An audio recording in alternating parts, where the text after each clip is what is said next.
Hello, hello. I've pulled Ndon and Ninclair, and I want to talk about their synergies, whether you should pull them or not. So let's start off with Ndon. Ndon is in a pretty good spot. 3 plus 4 plus 4 is a pretty good range. 0.7 growth is pretty good. She's very tremor focused and nail focused. But the good thing is that her passive really does help her with the tremor application and the nail application. Really very strong actually, this passive. In addition, she has a very good support passive. One Fanatic ally, the least SP deals 10% damage. If you put on the bench, she will just keep buffing Ninclair to some ridiculous amounts with this passive. You can stack this passive with other passives like R, Ishmael, and base Heathcliff, for example. Yeah, so this skill 1, pretty damn good already. It's pretty up there in terms of skill 1s.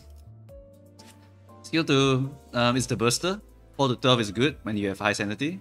Plus 20% damage to targets with 5 plus nails. Pretty decent already, all around.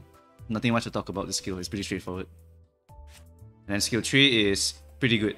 4 plus 3 plus 3 plus 3, that's 7, 10, 13. That's 13 damage.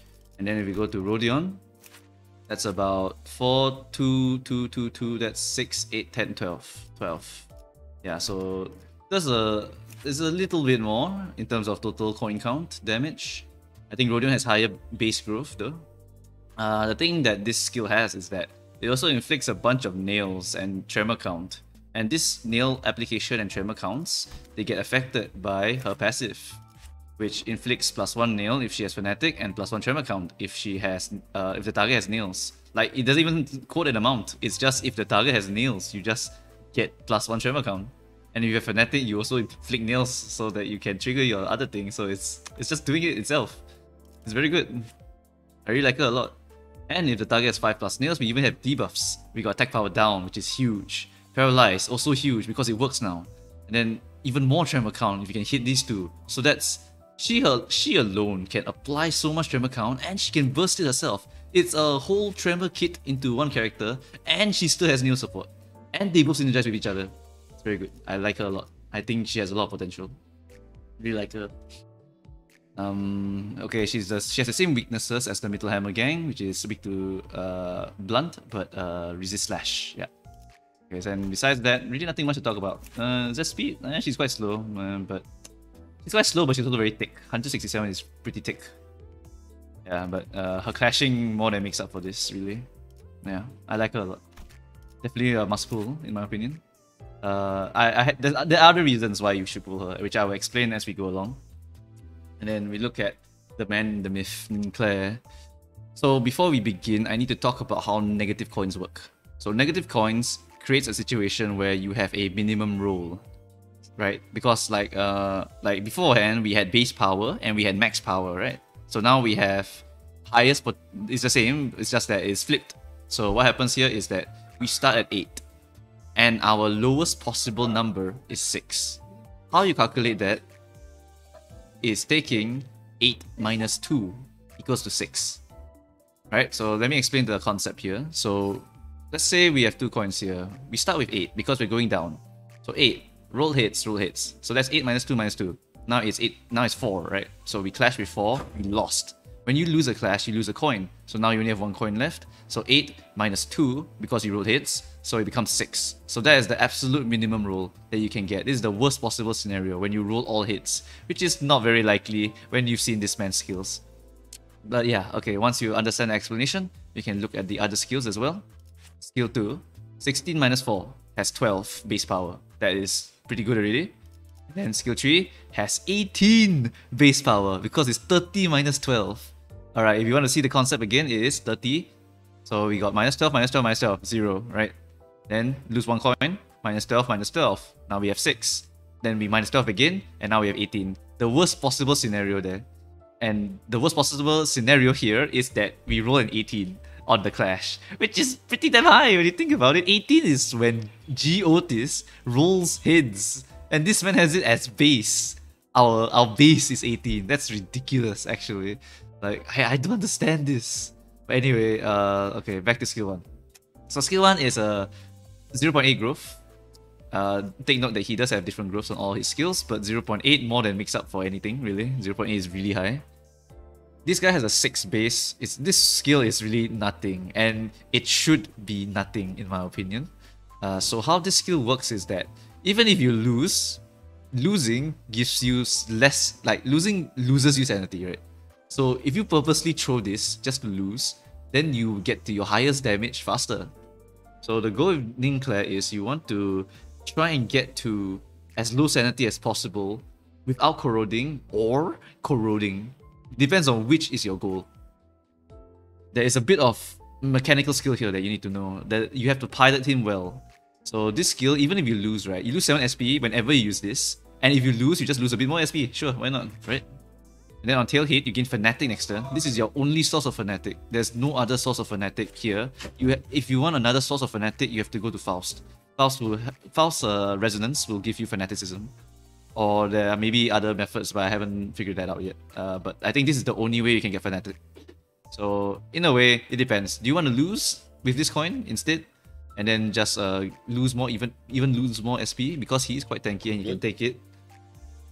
But then the tail hit here, it gives Fanaticism. So if you need the Fanaticism, then you need to... If you need the Fanaticism, then you need to, land the tail hit, which only happens when you're at low sanity. Yeah, so it's a trade-off a little bit. But this skill is quite nice. I like it as a simple skill that you can just lose with and you feel nothing, and you can win with to gain a lot of benefits. Yeah, pretty good. Skill 2. Lose 10 SP now, so increase by 3. And this skill is Cloud Cutter. Yep, he has a Cloud Cutter on skill 2. How does that work? Because if you roll all tails, it is 16, 32, 48, 64. Yeah, 64. 64 damage is 4 more than Cloud Cutter. Oh, but Cloud Cutter has statuses, right? And then you look at him, he has burn, count, and then bleed.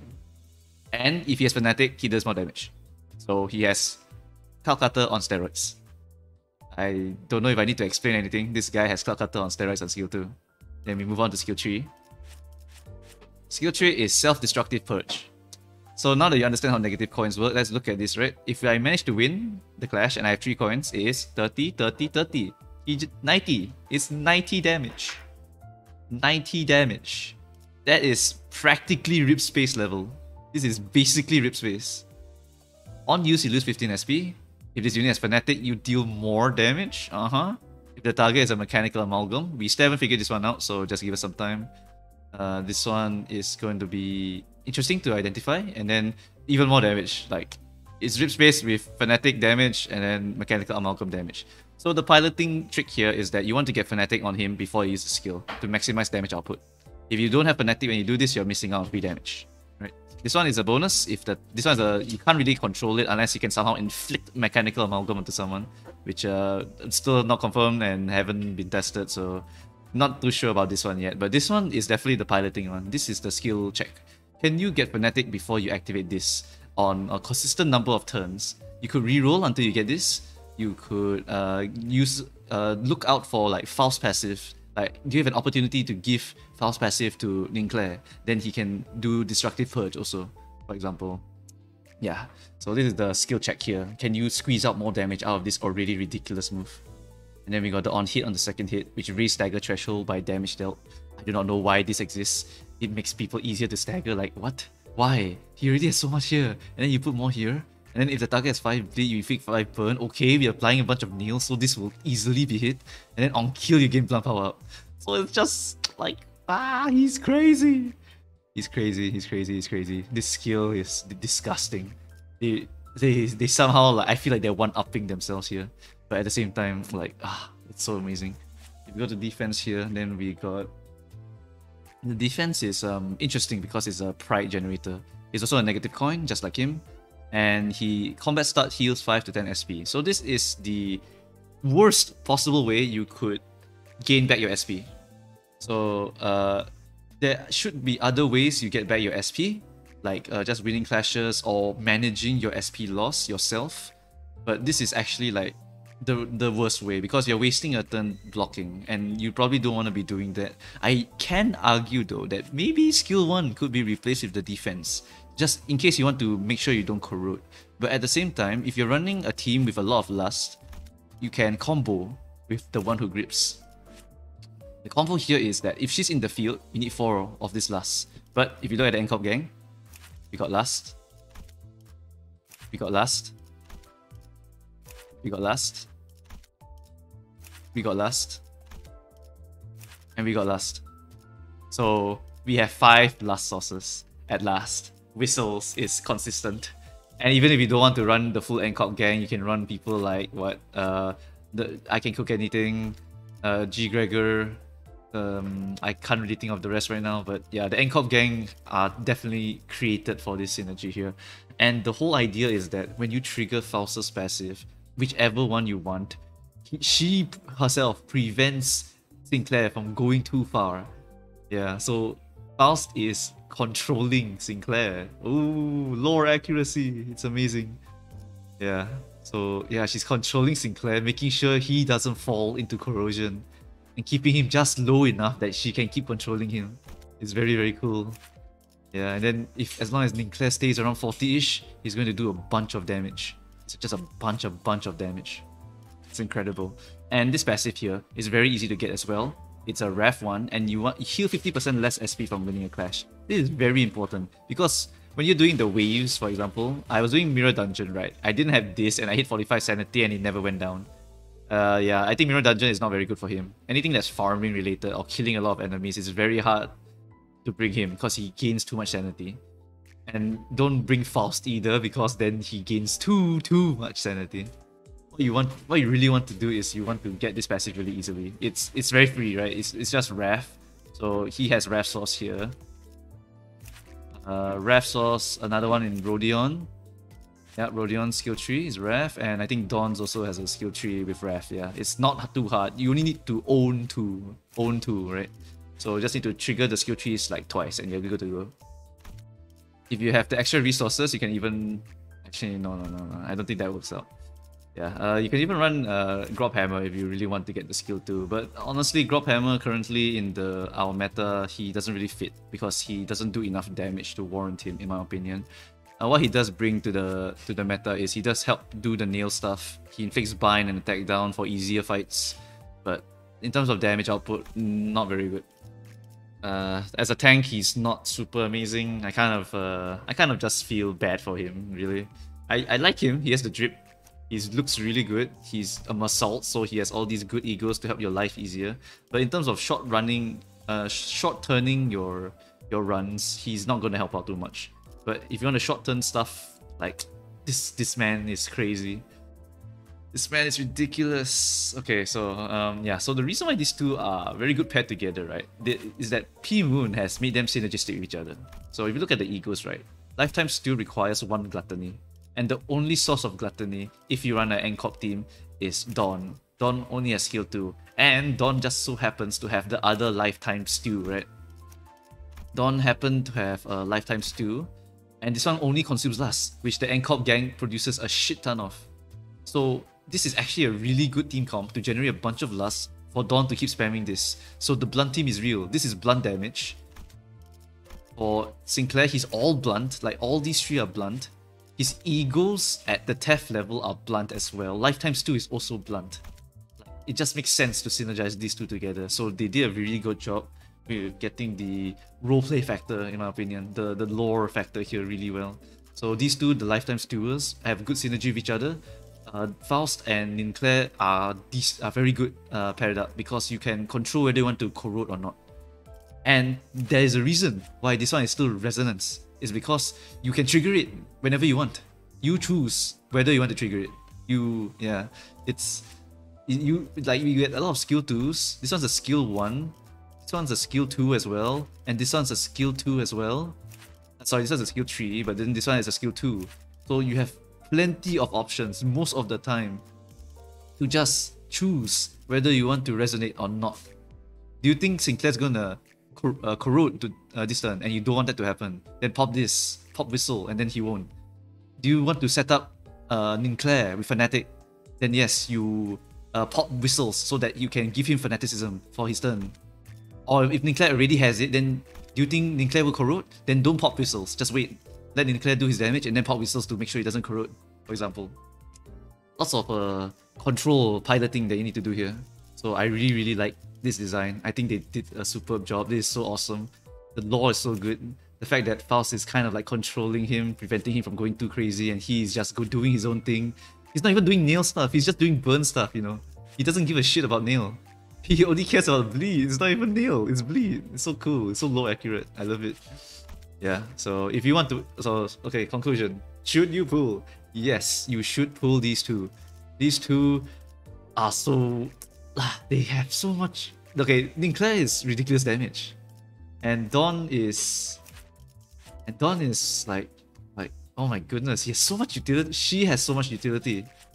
And she has decent clash. Like, it's so good. I like her. I may not use her in short turn running, so maybe if you really just want to do railways and just bring a bunch of DPS, right?